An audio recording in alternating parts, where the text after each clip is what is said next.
Good evening, Hampstead Garden Suburb, and welcome to all of our viewers across the country and around the world. Tonight, I am in conversation with Rabbi Dr. Ari Zivotofsky, a professor of neuroscience at Bar-Ilan University in Israel, but that's just his day job. He is more well known as being the halachic adventurer. See, Rabbi Zivotofsky travels the world finding emerging Jewish communities, lost tribes, communities that didn't know they were Jewish and are re-embracing their Jewish heritage. Rabbi Zivotofsky has published in many a journal and many a Jewish magazine. And without further ado, I invite Rabbi Zivotofsky to lead us on a journey around the world. Hi, thank you for that introduction. First, I just have to tell you, it's very interesting to hear when you talk about Hampstead Gardens, because I grew up in New York, but in a suburb known as West Hempstead. But the train line, the train station that I used to get off every day coming back from New York is called the Hampstead Gardens train station. And I can still, where you said it, I can still hear the conductor on the train going, next stop, Hampstead Gardens. Well, I must say that the world and New York Jewry lost a Gadol B'Yisrael a few months ago, Rabbi Kelmer, Zecher Tzadik Livracha of West Hampstead. Is it Young Israel of West Hampstead? Yes, indeed. But don't mention that because we won't get to today's topic. I could go on and on about what a unique, what a special individual he was. Just tonight, actually, I mentioned to someone, he was a Gadol B'Torah, but he was a Gadol B'Chesed. I don't know if you knew him personally, his individual interactions with every Jew, and no matter where on the spectrum, no matter what kind of person, he gave you full attention, and it left you feeling like you were the most special person in the world. Wow. Well, tonight's conversation may it be an aliyah for his neshama. Amen. Okay, so you mentioned that I travel looking for or meeting exotic Jewish communities or emerging Jewish communities. So some of them are, as you said, Jewish communities that have lost their connection to Judaism. We'll mention one or two of those. And some of them are what we call emerging Jewish communities, meaning groups that are turning to Judaism for various reasons. So I think let's go right to the PowerPoint. We'll start with some of these Jews of the future, if we could do that. I hope you all see the PowerPoint. We're starting with Jews of the future. And I would like to start with a community that's somewhere in the middle of nowhere in India. Here is a map of India. I apologize, actually, it's in Hebrew. I didn't realize that. This is India. Those of you who have been to India may be familiar with Mumbai, Bombay. If you're after the Jewish connection, you may have gone down to Kochi. Down here, I don't know if you've seen my mouse. Well, right here in the middle of Nowheresville is a little place called Erode. Well, little, I guess, by Indian standards. It's not little by the rest of the world standards. And there we go. We're zooming in on Erode. And there is a amazing community there. This man that you see over here, his name is Sam. And Sam's father was a pastor of a church. What we're looking at now is what used to be the inside of a church. Sam's father was a pastor, but a very pro-Israel, a very pro-Jewish Christian, continued to preach Christianity, but his church would pray for Israel all the time. We would pray for the Jewish people. And Sam grew up on this. And then his father passed away and Sam took over. And he said that he started reading the Bible more and studying. And he finally came to the conclusion that, my father's right. We should pray for the Jews and pray for the state of Israel. But more than that, that's the truth. And we should become Jewish. He's the pastor of a church, so he couldn't really say that out loud. So instead, he and his family started living as secret Jews. And at one point, his son was approaching bar mitzvah, and his son said to him, "Dad, I can't keep living this double life. I can't go to school and pretend we're a Christian and come home and we'll pretend we're Jewish. And we're not really Jewish. They never converted." So Sam came out of the closet and he announced, "Mi Lashem Elai." Who is to God? Who wants to be Jewish and stay with me? And if you don't want to, you could keep going with the church. And 3,000 of his followers stuck with him. And when we visited, we were the first born Jews. This is Hanukkah in 2015. We were the first born Jews to actually visit him. A Gayer had previously visited him. And I just want to give you a sense of what the community was like then. And then take us a step back, Rabbi Zivotofsky. How does Ari Zivotofsky come into the story with this group? That's a great question. So how did this happen? Good point. Well, I go to these places very often with a friend of mine, Ari Greenspan, who's a dentist, lives in Efrat. And he got a call one day from somebody who lives in Susia, in the southern Hebron Hills, who is a former Dutch minister who converted to Judaism and today runs a sort of information center for Christians looking to connect to Judaism. And he called my friend Ari Greenspan and said, listen, I have this pastor and his wife visiting from India who would like to talk to people that are Jews. This is, I'd say, about 2013. So in Efrat, in Israel, we sat around in the living room and we looked at each other saying, what is going on here? It was me and my friend Ari Greenspan, this former Dutch pastor who's converted to Judaism and living in Susia. There was a doctor from India who has converted to Judaism, lives in Hebron and works as a doctor in Bnei Brak, and this couple. So we met them, we spoke to them, and they invited us to visit. And we arranged to go over Hanukkah, as I mentioned, in 2015. And we got this royal welcome. Here you see the entire community. This is a former church. You see the people are sitting here, the whole community came out, Israeli flags all over. I mean, you see up here, and this is in the middle of Erode, India. Look at this crowd, all dressed in their, I would call it their Shabbos best, but they weren't really keeping Shabbos yet. This is in their house, an art scroll Chumash, books of the history of Judaism, a JPS Tanakh. And how do you know they're really Jewish? Well, this was not only in their house, this is in their living room, this is in their bedroom. What's the surest sign of Jews? Hospitality. They gave us their bedroom when we were there. That's where we stayed. Wow. Anyway, here's the community. Hold on. I'm just play a little. Let's see if the music plays. It's not playing. Okay, maybe we'll have another one. And they realized part of Judaism is moving to Israel. So they made a plan to teach themselves agriculture so they would have a parnosa, a way of supporting themselves when they come en masse to Israel, which hasn't happened, then it might not happen. I'll update you in a moment. But this is the Milah Shem Elai. Why did they go with their pastor's plan? Was it news to them? Was it a shock to them? So I think it was a little bit of a surprise. I think many of them simply were following the pastor. And as we'll see in a minute, they didn't all stick with the program. Okay. Meaning it made us a little nervous also when we got there. Was this sort of like, I don't want to use the word a cult, but meaning with a charismatic leader. And even though, I mean, you look at Sam, you'll see him in a few of the pictures. I'll go back a minute. You can't see from here. He walked with a walker. He was a little bit crippled, but he was a charismatic leader. And it made us worried that was part of it. And it may have been. And look at this beautiful how they welcomed us with come up in with tomatoes and shalom with eggs. Let's see if we get with singing and dancing and a kids choir. Let's see if we have a kids choir if it plays.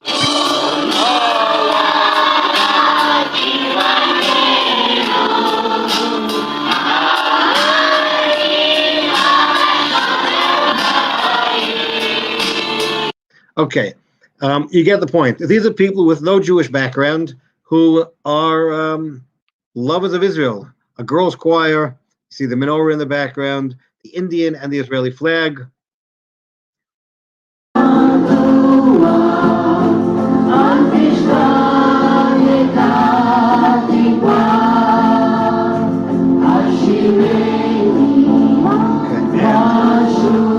I want to point out in this video, okay, back here, this over here is Moshe, Sam's son, and that's going to be really important when we update. Just one more video. Yes? Was he the bar mitzvah boy? He was the one who at the time, yes. And what's amazing, at the time, this is again 5 years ago, he was a teenager when we got there, and he would search the internet for information and put out little pamphlets about the holidays for the kids and things like that, meaning a real part of this project. Amazing. Okay, I think this will be enough.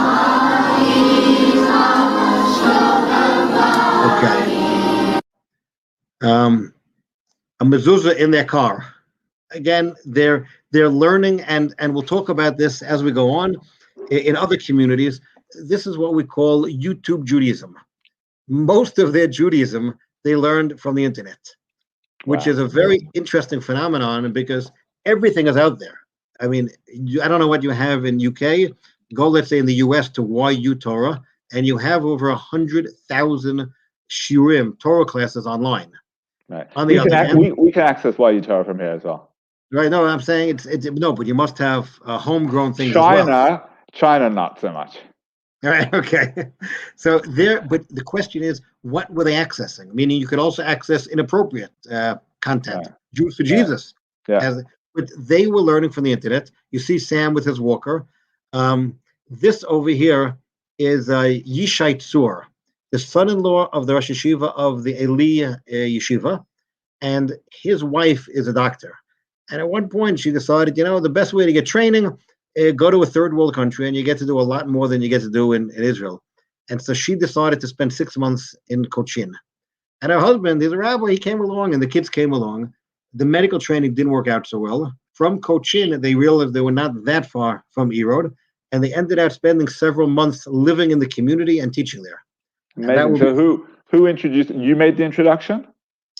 And you know what? By that point, I'm not sure. By that point, the name was out there already. We wrote an article in the Jerusalem Post about it. We wrote an article in Mishpacha magazine. And they have become on the Hummus Trail. What's the Hummus Trail? Israeli kids who post-army go hiking. So they have these WhatsApp groups. And each one tells the other a really good place to spend the Shabbos is here or whatever. So it's an amazing thing. Non-religious Israeli kids who are post-army hiking through India end up spending Shabbat in this community, and they teach the community about Israel. And unfortunate to say, but the community teaches these Israeli kids about Judaism. Many of these non-religious kids know nothing about Judaism, and they end up spending a beautiful Shabbos with this not yet Jewish community in Erod. It must be culturally confusing to the Indians that we're not all Torah observant Jews. It's very confusing, and we'll see that comes up in another one of these communities that we're going to get to in just a few minutes. Because when they start learning, they assume Judaism is Torah. Judaism is what it says in the Chumash, and indeed it gets very confusing. And here's Moshe again, and I'm going to end with this slide for this community because I just want to bring you up to date. 2 years ago, in the middle of the night, Sam had a massive heart attack and didn't wake up in the morning.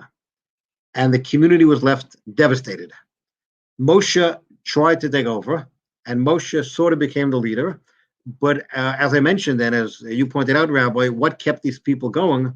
And what has happened since, the community has shown that I guess they're like real Jews. Now you have the shul I go to and the shul I don't go to. They've splintered into 4 groups. One group essentially went back to Christianity, and 3 of them have stayed as practicing Judaism, but not under one roof anymore. In the meantime, Moshe has fulfilled his father's dream. Despite the COVID pandemic, Moshe managed to get a visa to come to Israel, and he's today studying in yeshiva in Eli, together with this rabbi there. And Moshe is in Eli studying for conversion. Wow. So and the others, what's their path towards conversion? So it's not simple. I mean, it's not clear what's going to be. One thing that I think we've learned, by the way, from COVID pandemic is not to try to predict what's going to be in the future. Because as you well know, we planned, I had a trip to London planned. And of course, that never happened. So I don't know what's going to be. It's an interesting question.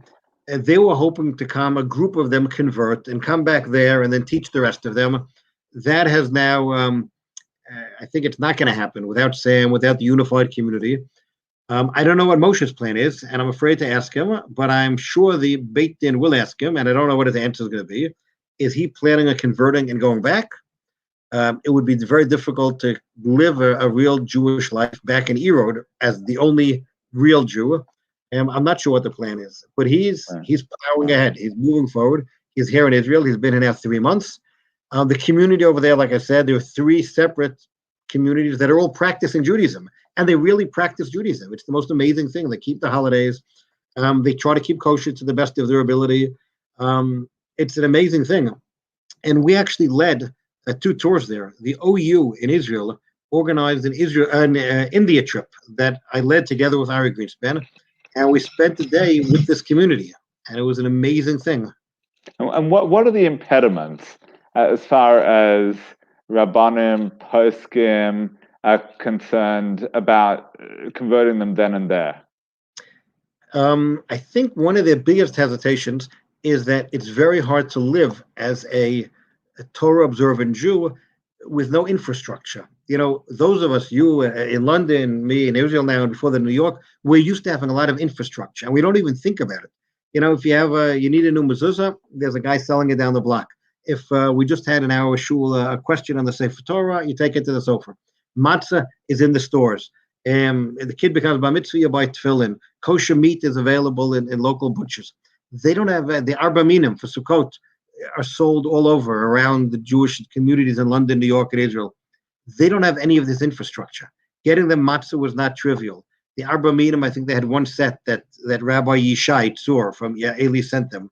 So I think the rabbis are a little hesitant to convert them, is simply because knowing it'll be hard to keep a Jewish life.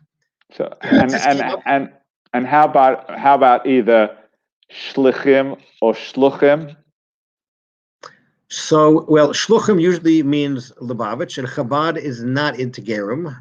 And this is a community that is saying we don't have a historic Jewish connection. We want to convert, and Lubavitch is not into that. Shlichim would be a great idea. This guy again, Rabbi Yishai Tzur, when he was there, his daughter was with him. She arranged like a Bnei Akiva sniff, and it was the cutest thing. I mean, they were shlichim. It's very hard. There's an organization called, I forgot the name, but they're the ones who bring the Bnei Menashe, and they tried to send shlichim. It wasn't so easy, but that would be a great idea, meaning to convert them, have them develop the infrastructure. But let's see a few more communities, and you'll see it's a very touchy, sensitive topic, because I think those that have remained loyal to the community. Is it Shuvu? Something like that. Shuva, Israel, something like that. Shavei Israel. But those that have remained loyal to the community really seem to be sincere about they wanted to join the Jewish people. Wow. So it's a difficult question. I mean, nothing to do with these communities. I could tell you about a woman who we met in Indonesia. We're going to get to Indonesia hopefully in a few minutes. A woman we met there, her and her sister converted with the Bet in Sydney, Australia, a sincere conversion. She's now living in Israel, married to a British Jew. But the Beit Din in Sydney that converted her would not convert a man from Indonesia who came at the same time. They said he has an obligation to daven with a minyan, and back in Indonesia he won't be able to. She doesn't have that obligation. To keep kosher, she'll be able to do. They converted her. She went back to Jakarta, Indonesia. They wouldn't convert the man. So it seems that the Sydney Besdin factors in if they'll convert you, if you can go back to a community where you could live a Jewish lifestyle. Wow. Okay, let's move on to the next community. A really interesting thing, the Bnei Ephraim, they call themselves, or the Telugu Jews. Back to India. We were down here, we're zoomed out right now. So again, up here is Mumbai, down here is Cochin. We were near Coimbatore. Erode is just over here. We're going to go up to this region now over here, Andhra Pradesh. Again, no historic Jewish community there. There had been actually in Chennai a small community, but nothing that we know of around here. And yet this community, about 30 years ago, emerged. Half of them are from the lowest caste in India. They're the untouchables. The other half are more educated. Somehow they just coalesced. Each one of them had some sort of family tradition that they were from Jewish stock. They even claim to have a tradition that they're from the tribe of Ephraim. And they have these traditions that, they wandered during the exile. They ended up in India down over here. And Ephraim was one of the exiled of the 10 tribes. And they say that they're a lost tribe. And they too have been living as Jews with their own traditions. They have a shul. And they are not so interested in conversion. They think that they're Jewish. Since when? They say they go all the way back. They claim they're a lost tribe. but we don't have record. What do historians The think? historians say there's no chance. Unlike, let's say, the B'nai Menashe, who we're not going to get to. The B'nai Menashe are all the way up here, a different group. The historians don't take it seriously, but they claim to have traditions. They shecht and they slaughter kosher food in their own manner, not quite the same way we do. They have traditions that they keep.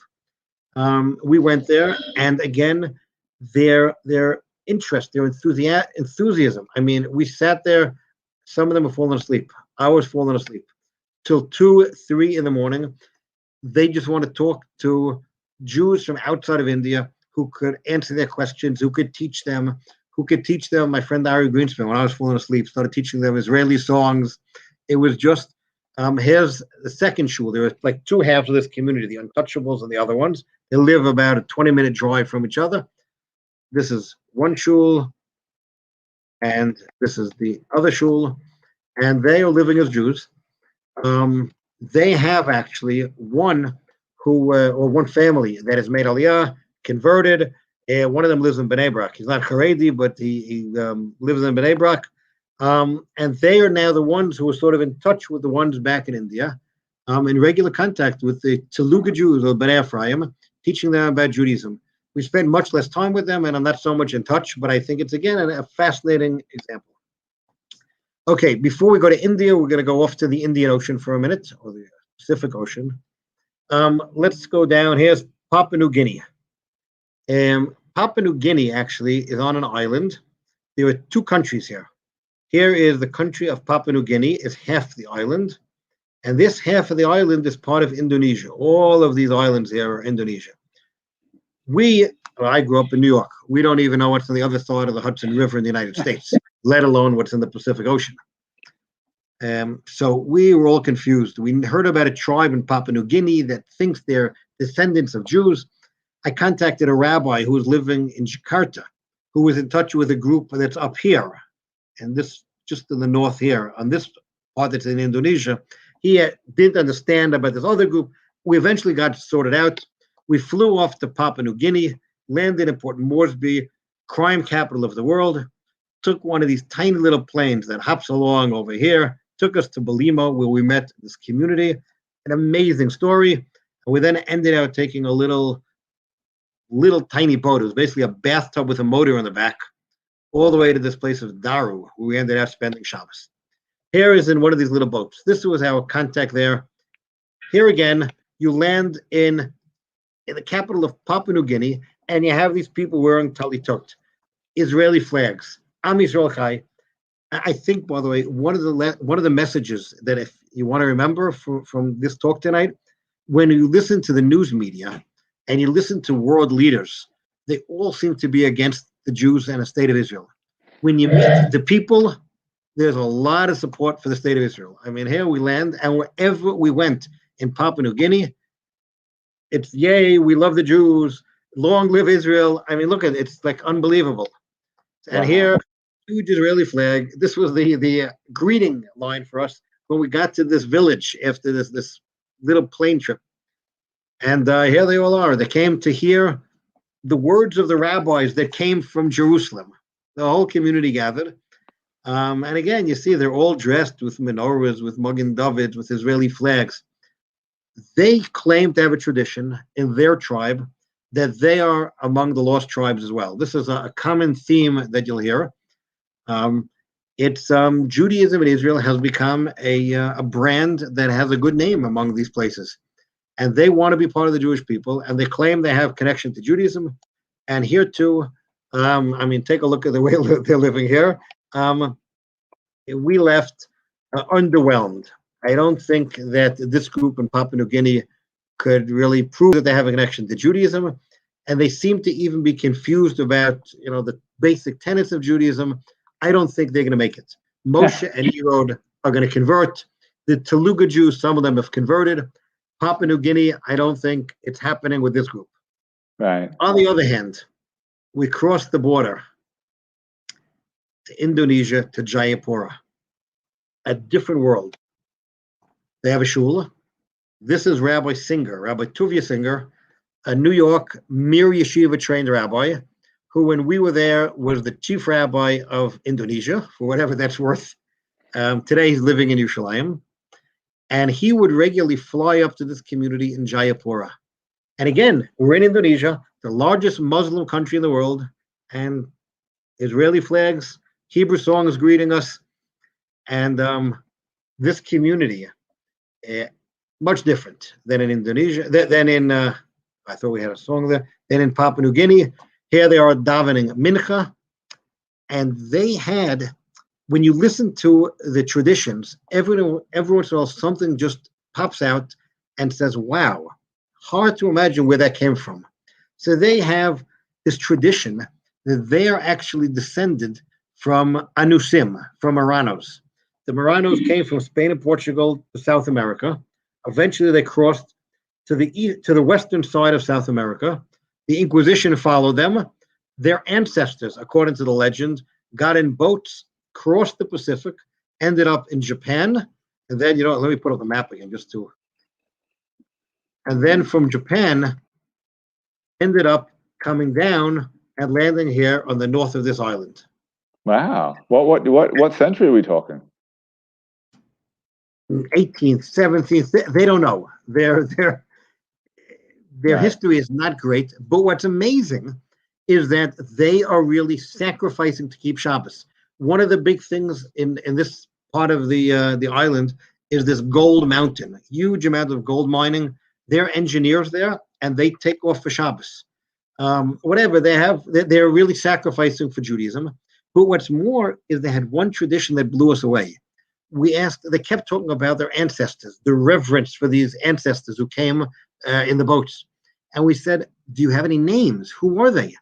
And they said, we don't have any names. We call them by this word that we have by tradition. We call them the Malamdim. We said, do you know that Malamdim means teachers in Hebrew? They had no idea. As far as they were concerned, this was just a gibberish word. So it was an amazing thing. I mean, before you came to them, Tuvia Singer had already connected. He had connected. He had been there a few times. They had never told him. He never really pushed for their history. They wanted to learn Torah. He taught them Torah. He had never fully asked for their history. And when we were sort of interviewing them or interrogating them, more likely, Tuvia Singer nearly fell out of his seat when he heard this Malamdim. Wow. So do they have Jewish roots? I don't know. But they, I think, do have a chance of eventually joining the Jewish people. I believe Rabbi Riskin sent. Somebody sent. There was Shlichim who went there for a few of the Chagim. Before the pandemic, the Pesach before, Rabbi Riskin sent a couple that was there for a few months. There have been Shlichim that have been going there. And they seem to be serious. They are actually, a single young man and a young woman came to Israel also to study. One studied in Efrat at Rabbi Riskin's yeshiva, and the girl studied in a yeshiva in Bat Ayin. So they seem to be more serious and maybe have a connection. Incredible. Okay, let's move on to Africa. So this phenomenon, again, and there's sort of two different phenomenons we've talked about. There are the groups who claim to have Jewish ancestors, the Bnei Ephraim, the Telugu Jews, these Indonesians, and then there are those who say we have no historical Jewish connection, but we want to join the Jewish people. And we're going to see in Africa both of those types, but mostly it's people who are just deciding Moshe Emet v'Torato Emet. It's like an amazing thing. So it's happening all over. More than just before yes. you get to Africa, I know you brushed over the Bnei Menashe quickly. Is that because they are so well regarded and accepted, or is that because you just don't have a personal connection with them? And no, it's because I'm sloppy. We actually visited there. I had a connection. We actually took the OU trip to visit. And for many of the people on the OU trip, it was the highlight of the trip. It was an amazing experience. Can you tell our viewers just for a minute who the Bnei Menashe are and how they fit in with all of this? Okay, so the Bnei Menashe, you know what? Let's stop the PowerPoint for a second. the Bnei Menashe are a group that are actually in the far east of India. And they are, first of all, their story goes back a little bit further, probably, I don't know, 70 years. There was a guy, Rabbi Avichail, Elio Avichail, who made contact with them. They claim to be, as the name indicates, from the lost tribe of Menashe. And they have been trying to live Jewish lives, I don't know, 50, 70 years since he started teaching them. They have been more accepted mainstream. The Israeli chief rabbinate accepts their story, that they are descendant from the tribes of Menashe. They nonetheless require a conversion, but there are, I don't know the exact numbers, there are several thousand, probably 5,000 Bnei Menashe who have already moved from the eastern corner of India to the state of Israel. They've undergone a conversion under the chief rabbinate here in Israel and are living Jewish productive lives here in the state of Israel. So it's a different type of story. The chief rabbinate, exactly as you suggested, sends shlichim over there. It sends rabbis to train them. When they come to Israel, they're more or less ready for their conversion. And it's been an ongoing story. And most recently, this organization, Shavei Israel, headed by a Freund, by whatever his first name is, Michael Freund, has been very active in bringing them. He's been funding these, the flights, the aliyah, the training. And because of that, because they've been grandfathered in, the rabbinate accepts them. They have this godfather in Michael Freund. It's been a much easier process for most of them. There are lots of them still there who are waiting to come. But there are, like I said, thousands that are living here. And what's interesting, if anybody wants to read about them, Hillel Holkin, I don't know if you know Hillel Holkin, he's a translator, a writer. He was very skeptical about the whole story. And Hillel Holkin went years ago with Avichail, skeptical. And he ended up writing a book about his transformation from a skeptic to a believer. Wow. The main thing that turned him, they had certain songs which they sang about Passover and other things, which had elements in it that he says they could not have gotten from their Christian roots, from other roots, and it must be because this is traditions passed down thousands of years, according to their tradition. Right. So the Bnei Menashe are like the Ethiopians in this regard, claim to be from the lost tribes.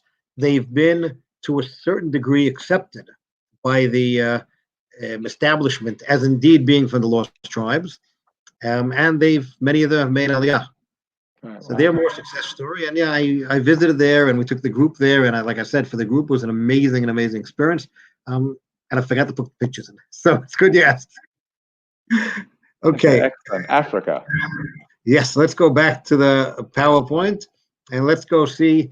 I just wanted to mention Central America and South America have this phenomenon as well. We have people either claiming to be descendants of Anusim, of Marranos, and wanting to come back, or people claiming that they were Christians and have discovered Judaism and convert, and in large numbers. El Salvador has whole shuls of these kind of converts, but I've never been there, and I want to just share with you communities that I have personal experience with. So here we go. We're going to start with Ethiopia. Ethiopia, many people are familiar with the Ethiopian Jews that live in Israel today. When we were growing up, they were called Falasha. Today we call them the more polite name of Beta Yisrael. And they lived, here's a map of Ethiopia, here's the capital, Addis Ababa, and they live up here. They claim to be descendants. I'm not seeing the PowerPoint. Edward? No, here we go. Edward? Yep, okay. Now we're good. Now we can see it. Yep. Okay. Again, here's the capital, Addis Ababa. Here is the northern regions where most of these Ethiopian Jews come from. And again, they are claiming to be descendant from the lost tribes, and they have been accepted. I'm just going to give you a quick taste of the community. I actually was there for the first time in 1980, I think 5 or 6, and have been back probably a dozen times.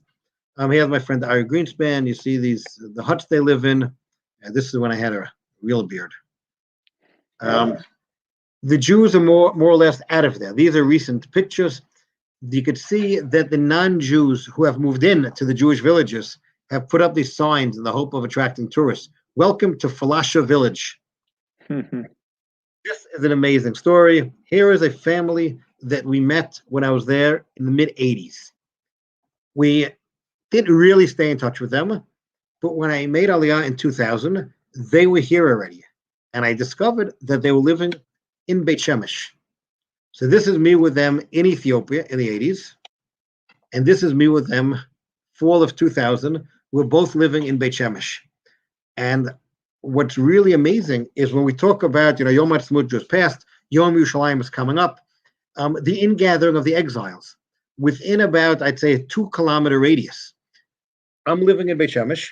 We have living this family, this Ethiopian family that I met in Ethiopia. And within 2 kilometers, we have a family with a Russian woman who I met when I visited Moscow in the mid-'80s. And at that time, they were refuseniks. Our parents were refuseniks. Both had lost their jobs because they wanted to come to Israel. And living within this 2-kilometer radius in Beit Shemesh, you have this Russian, this Ethiopian, and American. And it's amazing. And then actually, when we went back to Ethiopia again, after I met them, the mother went back because her half-brother had been released from captivity. So we hooked up with her again in Ethiopia. Okay. I'm sure that you read in the news every once in a while about Israeli government promises to bring the last of the Ethiopians to Israel. Ethiopians are protesting that their relatives are not being allowed to come. There's still a complex political, religious issue going on. The vast majority of the Ethiopian Jews of the Beta Yisrael have been brought to Israel. There are over 100,000 Jews of Ethiopian ancestry living in Israel today. There is a group called the Felishmora. The Felishmora are descendants of Jews who converted 150 years ago, 200 years ago to Christianity, when the missionaries came to Ethiopia and basically enticed them with modern medicine, with Western information, if they would convert to Christianity. The descendants of those people we call today Felishmora, but they're actually a separate group. Despite the fact that they converted, they never intermarried with the local Christians in Ethiopia, but those who did not convert also didn't marry with them. So they're sort of a separate community, descendant of the Jews. It seems that they never intermarried with the Christians, and they want to now come on Aliyah as well. And most of those who want to come on Aliyah have relatives who live in Israel, because it's really, if you think about it, it's an infinite process. If you're going to allow any relatives, so, I bring somebody else, but he has other cousins who we didn't even know about. You bring him and he has other cousins. But those who today want to come, several thousand, are living in some sort of central region where they have this compound where they're living Jewish lives. They have ways of earning a living. They have a mikveh. They have a school. They have beautiful land around them. And here's again in the school. And you could see on the walls of the school the type of graffiti there, right? And they're becoming Jewishly educated. They're living Jewish lives. They're davening 3 times a day, eating kosher, using the mikvah. And you see the map of Israel here. And yet, they're the ones who are descendant from those who converted, and the government will require all of them to undergo conversion. And of course, the missionaries haven't left. Right down the road from what I just showed you is this building with an Israeli flag and a Magen David, and it was actually a missionary synagogue. This is inside that missionary synagogue. Okay, you know what? We're going to skip some other time. We could talk about Ethiopia and how you could learn from the way the Ethiopians live today. You could understand a lot of things, how our ancestors lived 2,000 years ago, and discussions in the Talmud. I mean, how they made leather and how they made. It's a fascinating topic. How to it could shed hair. I mean, this village specializes in making leather. This is not a Jewish village, but we're going to skip the Ethiopian landscape. This is just a picture from 35 years ago, my first trip. You can see the tuckles. That's where they used to live. When you come now to Israel and you go like to some of the museums where they talk about the Ethiopians, they always show the tuckles that they lived in. And here's me, I guess, 35 years ago with a group of Ethiopians. Okay. let's move on. Again, Ethiopia, Addis Ababa, most of those that I showed you now live in this region around Lake Tana. They're called Amhara, the language they speak as Amharic. There was also about 15% of the Ethiopian Jews who came from the very northern region of Tigray. And today, fortunately, it's in the news. There's a civil war again between Tigray and Ethiopia. But we visited there just quick. There are almost no Jews left there. You can count them on your fingers, the number of Jews left in Tigray. We went to see the synagogue, which remains of it, the cemetery. And again, you can learn all kinds of great things. There's a prohibition, lo tachson shor b'disho. You can't muzzle an ox when he's threshing. I always wondered who would do such a thing. Well, here you can see all their mouths are tied shut. They're threshing and they tie their mouths. Here's the synagogue. Here's the cemetery. And obviously relatives come back to visit because there was a yahrzeit candle from Israel in the cemetery when we visited. Here's visiting one of the holy mountains where they used to go up on their holidays. Okay, Uganda. An amazing, amazing story. If you're like me or approximately my age, Uganda means Entebbe, and Entebbe means the Entebbe Rescue. And that's the first thing that I thought of when we went. But why did we go to Uganda? Because we read about a community called the Abba Yudaya. I couldn't even pronounce it before we got there. The Abba Yudaya is a below-your-mind story. When the British, I don't want to make too much fun of the British, that we're speaking in London here, but the British had colonies all over the world, and they knew how to run an empire. And you don't want to waste your manpower controlling all these spread out different colonies. So in each region, they would try to use as much of the local manpower as they can. And in Uganda, they had a tribal leader named Semi Kakingulu, who was clearly a phenomenal leader, and he really sort of kept the rest of natives under control for the British. And he was hoping that at some point the British would crown him a king of Uganda. He was disappointed when he retired. They gave him a little village. They gave him a hilltop. They said, that's your village, that's your hill. Bring all of your people over there. So he retired to this village. The missionaries showed up. We're talking about the very, very early 20th century. The missionaries came, converted him to Christianity, and gave him a Bible written in the local language. Much to the Christian chagrin, he actually read the Bible. And he kept calling the missionaries back and saying, there's a contradiction over here. It talks about not eating pork, and you guys eat pig. It talks about observing the Sabbath on the seventh day. You guys do it on Sunday. And what happened to the circumcision business? And finally, he got fed up with the missionaries. He knows nothing about Jews. He just knows that he believes the Bible. And the dramatic version of the story is that he took the Bible they gave him, he ripped it in half, he gave them the New Testament. He said, you can have this part back, we're keeping this part. And he came to his people and he said, we're going to live, and he didn't know Jews, he didn't know anything about Judah. He knew about the tribe of Judah from the Bible. He said, we're going to be Abba Yudaya from Judah. And the first thing he did, he called all the men. He said, we're circumcising you all. And they started living as Jews. By the time he died, in 1919, he had written a sort of Kitzur Shulchan Aruch, a sort of halacha book for his community of the Abba Yudaya. We said, we got to go visit. So, of course, first we went to Entebbe, we went to the airport, and then we went to meet the community. And it's phenomenal. You have this community who, since the early 20th century, have been living as Jews. And they've had their ups and their downs. Under Idi Amin, before that, in the 1950s, the Israeli ambassador to Kenya used to visit there. And he couldn't believe what he found. It turns out that at some early stage, either with Kakingulu or shortly after, they met some Polish Jew and they met some Yemenite Jew, and they taught them about Judaism. And they said, there are other people who live by the Old Testament, by the Bible. And they even taught them how to calculate the Jewish calendar based on the moon. Wow. And when the Israeli ambassador got there in the 50s, they were still calculating their own calendar. They had no contact with outside Jews. And the ambassador was he couldn't believe what he was seeing. He was totally, really impressed by this. Idi Amin came along in the 70s, banned Israel throughout Israel, and banned the Jews. Their numbers plummeted. Idi Amin was overthrown in the late 70s. the 80s, they started making a comeback. In the 90s, American Jews started hearing about them, this communication, this travel. And well, here's Rabbi Riskin. We visited it 3 times, twice with Rabbi Riskin. Here's building a mikvah. I just want to jump ahead and get to, and then we're going to go back to this mikvah story in a minute. I want to jump ahead to show you one man who is this man over here. Here's Rabbi Riskin meeting with,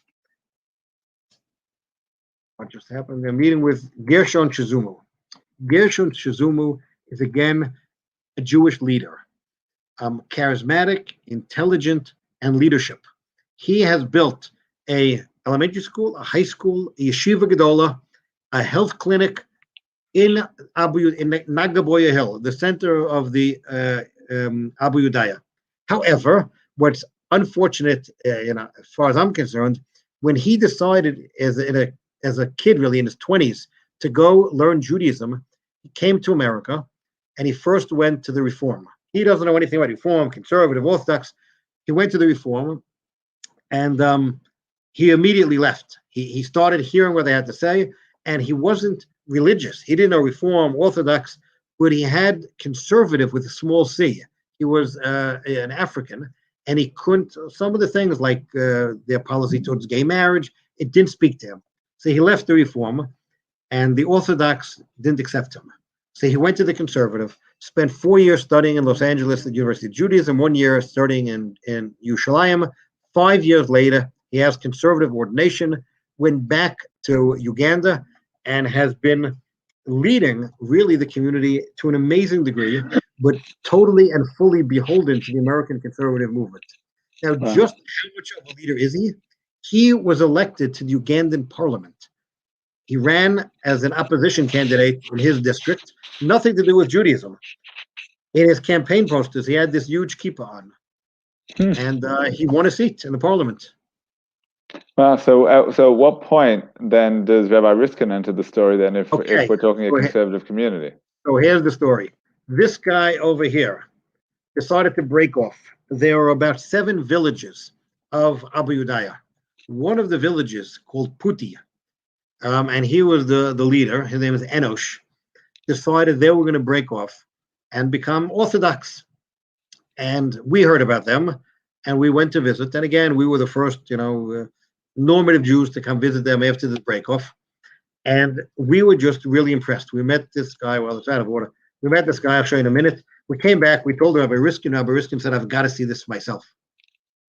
We were on a plane 3 months later with Rabbi Riskin. Here again is Enosh. And Rabbi Riskin was just blown away. And so he said, first of all, if they're going to live as Jews, they need a mikvah. So we arranged to have a mikvah built over there. There was a river that we built a mikvah there, and this is the mikvah in the middle of a field outside of Puti.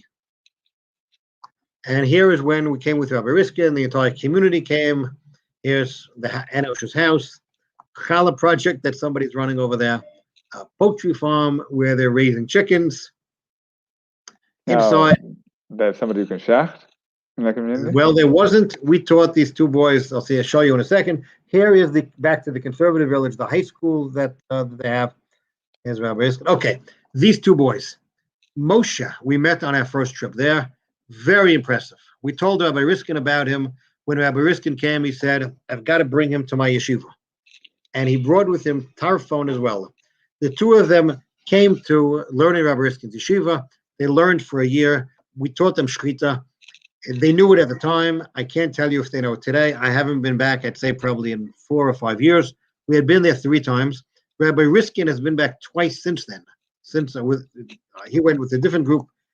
He converted these 2 in Israel after they learned for a year in his yeshiva. He converted Enosh and his family on one of our trips to Uganda, and he went back again and converted a lot more of the community of Puti.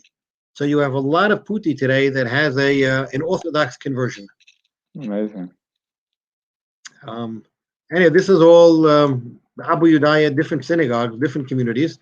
They again have split again, and there's internal dissension, but they're all committed to living as Jews. Some of them now want to come to Israel. Again, that's been in the news. Some of the conservative have applied to make Aliyah. It's in front of the Israeli Supreme Court right now. Their conversion was conservative. They claim, though, that a conservative conversion in a community is in general recognized for purposes of Aliyah, not by the chief rabbi, but by the Ministry of Interior. And we'll see what happens. Okay, I see it's getting late. Here's the health clinics. I just want to run through to one more community. If people have questions, maybe you could they could write them in. Because Nigeria is a very similar story. It'll just getting almost repetitive. Nigeria is this massive country. Go back to the map a second. Nigeria, huge country, population expected to surpass that of the United States in a few years. The country is divided almost exactly 50%.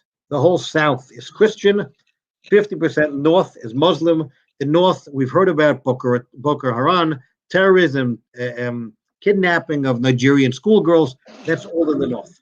The south is Christian, very religious Christian. And there again, you have a tribe, a massive tribe. We're talking millions of people who claim to be descendant of Jews. And they have decided they want to come back to Judaism. When we were there 2 years ago, there were over 50 synagogues living as Jews. Now, what happened is, it's you have tens of millions of Christians on this big spectrum. Some very religious Christians, some have become Sabbatarians, meaning they're still Christians, they still believe in Jesus, but they've started keeping certain Old Testament things, like the day of rest on Saturday. And then you have some who have gone all the way. They jettison Jesus, they accept Torah and Halacha, and they are YouTube Jews. They learn Judaism on YouTube, they teach themselves Hebrew, they teach themselves to read from the Torah. You can see they grow payot, and you show up, and it's mind-boggling. We were there. I could tell you exactly what the parsha was because they asked me to speak. That week was Shabbat Parshat Torah. I said, "You really want me to talk about Torah?" They said, "Try them." And these kids knew about Tuma and Tara and Paraduma. It was truly a shocking experience. 50 communities, 50 synagogues. Where we spent Shabbat was the community with this woman. She's an accountant, is the community leader. No sexism here. This is her house. She runs the community with an iron fist. They brought in tents. They set up for Shabbat. She asked us to teach them matzah baking. If you've been to a matzah factory, you use usually disposable things to put the dough on, to put in the oven. Here they use banana leaves. Put a matzah or dough on a banana leaf, put it in the oven, put the next banana leaf. We went to visit the king of the tribe, the Ibu tribe. He thinks he's from Jewish ancestry. Amazing thing.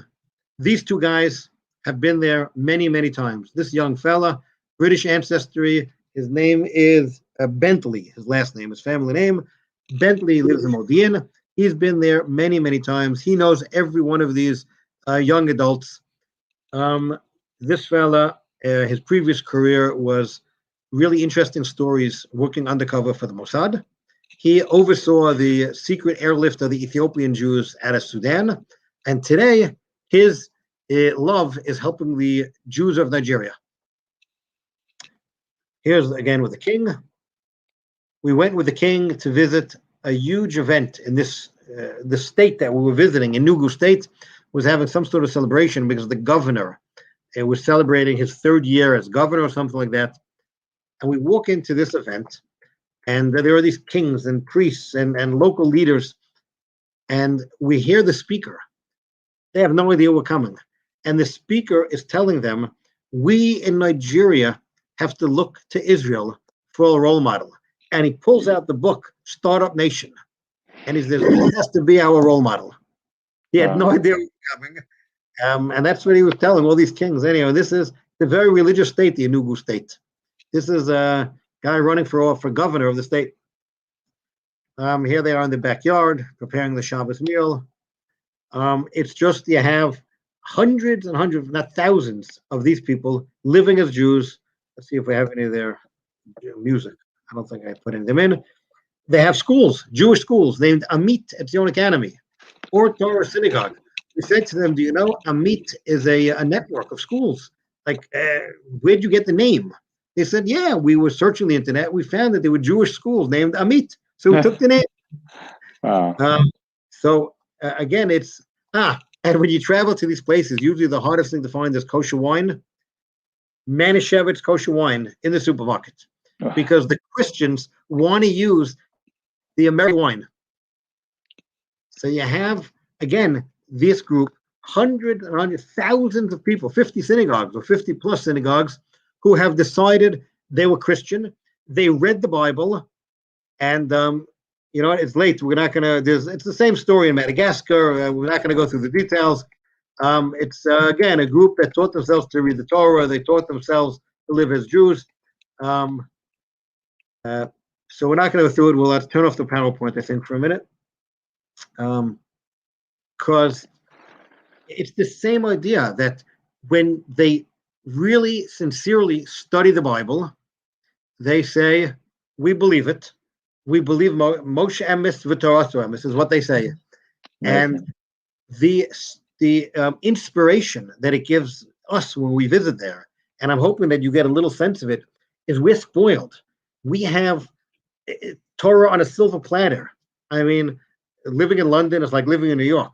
There's unlimited opportunity to study Torah, to participate in Jewish events and chesed and activities, and we often don't realize that we have it on a silver platter. And these communities in Nigeria, in Uganda, in Indonesia, they have to fight for everything, and they make the effort and the sacrifice because they really believe and they want to join the Jewish people, and they are so pro-Israel. Again, we read the news and we don't know what's going on out there. Among the people, they love us. And my wife is always worried that when they meet real Israel and real Jews, they're going to be disappointed. No. Or they love us. Well, thank you so much, Rabbi Dr. Zivotofsky. This was such an eye-opening presentation. And Yasher Koach to you for all of your efforts over the decades to bring the Almighty to these people. And slowly but surely, these people are making decisions that are life-changing and world-changing. And very interesting to think where it's going to go also, because like I mentioned, it's thousands of these people. And we as an Orthodox community aren't often going out and, I don't want to say proselytizing, but just simply filling the void, the vacuum. They're looking for information. And that's why some of them, like in Papua New Guinea, get stuck with Jews for Jesus websites. The ones in Uganda were so happy when the conservative really adopted them. There is a thirst and a vacuum, and something is going to fill that vacuum. And I think, and like you mentioned, Chabad, Shluchim, they're not filling the vacuum. And we'll have to see what happens, but they're thirsting for knowledge about authentic Judaism. I think slowly but surely we're seeing the transformation of now it's a situation of Ki Mitzion Tetzei Torah, that we have more than enough resources to be coming from Zion to the world to be able to spread the light of HaKadosh Baruch Hu's emes. And thank you for being that shliach of HaKadosh Baruch Hu and Zion to those who are searching for it. And thank you for everything you've taught us this evening. I want to thank Edward as well in the background for putting it all together. Edward Howard, our community manager. Thank you, Edward. And Rabbi Dr. Zivotofsky, please God, we will see you very soon in London, in person, when this pandemic is all over. And looking forward. Okay. So, and you know what? If there are any people who have questions or comments afterwards, they can be in touch with the synagogue, and Edwin knows how to send me the questions or the synagogue. So any questions, comments, suggestions, always welcome. Thank you. Excellent. Have a wonderful evening. Thank you, everybody, for tuning in this evening. Thank you.